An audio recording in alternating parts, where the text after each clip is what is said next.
Hello everyone and welcome to the FN Studios. I am your host John Ramdeen and this of course is Fight News Now Extra. In a bit, Robin Black and I will be discussing some of the hot topics in mixed martial arts, including a mouth-watering heavyweight tilt that's in the works. In the news today, the talent will showcase his grappling skills in Brazil, Cavallo will not wait for the champion, and the Immortal One is somewhat of a sexist. Those are some of the stories that we'll be touching on, so with that, let's get to it.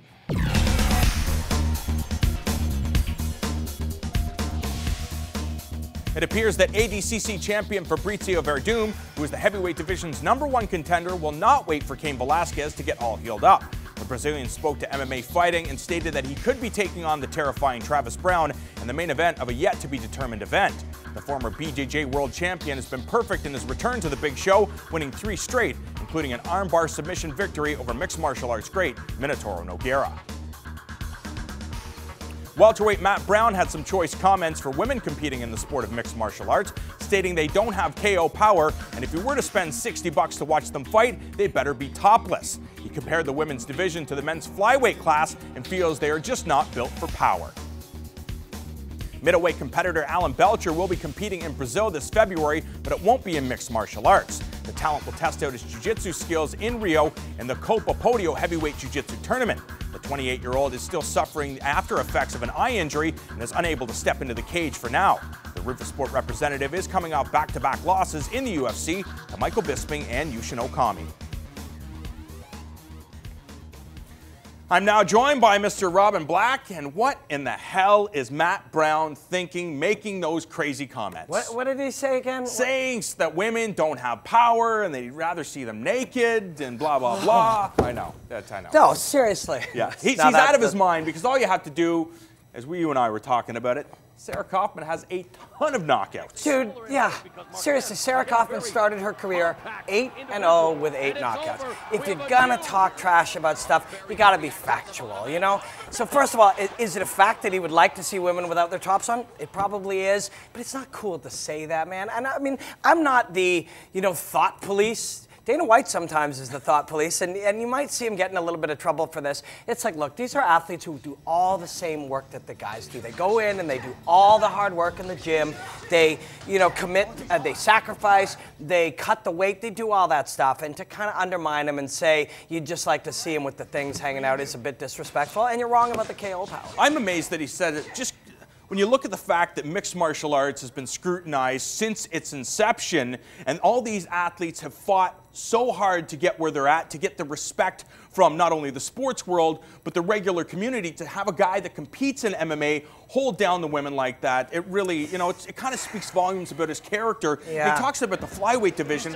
Demetrius Johnson knocks some people out. Yeah. John Lineker knocks some people out. What the hell are you talking about? Yeah, I don't know, man. Like, Josh Thompson said something one time about gay marriage that really, I called him an idiot, which was probably going too far. I mean, I'm a big fan of the guys fighting, and it's the same thing here. This guy's a really exciting fighter. You want to see this guy go in there and do that thing. But when these guys sometimes open their mouths, it really undermines them. And here he's undermined the flyweights, like you said. Women, not only women fighters, but women. People who, have general open-minded thinking about stuff and aren't judgmental. And now we're taking this awesome fighter and we're having a crappy conversation about stupid stuff that he said. Okay, we're going to move on from the welterweight division up to the heavyweight class, the division everybody, the casual fans all love. Fabrizio Verdum taking on Travis Browne. Browne, of course, coming off that stoppage win over Josh Barnett, looking absolutely monstrous. Cavallo doesn't want to wait for Cain Velasquez because who knows when this guy is going to be back.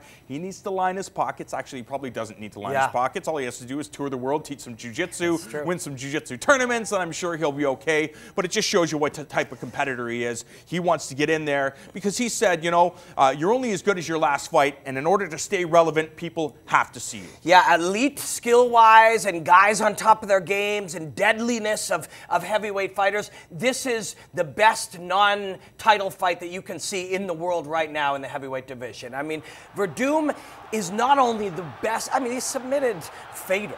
You know what I mean? This isn't just... And Nogueira. Yeah.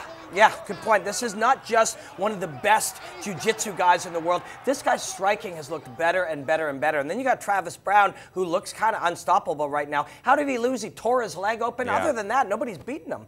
You know, this is as good of a fight at heavyweight as you can have in the world outside of the title. Verdum had a couple of comments for Travis Browne saying that, of course, if this is the main event, which we all believe it's going to be, that his cardio has never been tested. The game plan is get the big 6'7" Hawaiian into the deep waters, rounds 4 and 5, and see how we can survive. Is that a good thought process for Verdum? Well, I mean, these fights can be done in 1 or 2 minutes, for one, and so that's an issue you got to be ready for. If you're sitting there and thinking, I'm going to just ride this and slow the guy down, all of a sudden you're eating elbows, you've got to stay off the fence with him now. We've seen that twice, and you certainly have to stay off the fence with your head below that center line, so that's trouble. You're going to dance around on the outside and let him take pot shots at you. That's not what he's saying, but on the other hand, sometimes we go, let's test how he does in the deeper waters.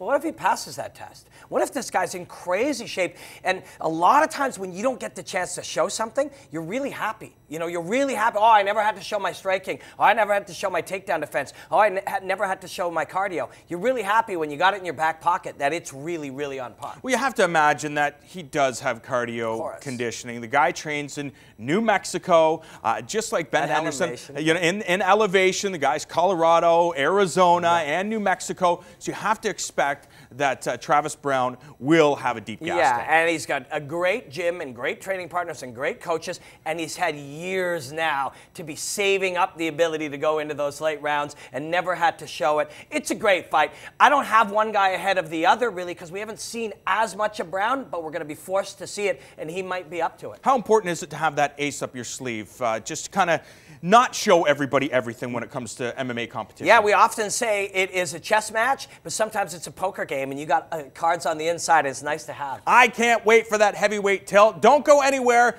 More Fight News Now Extra is still to come.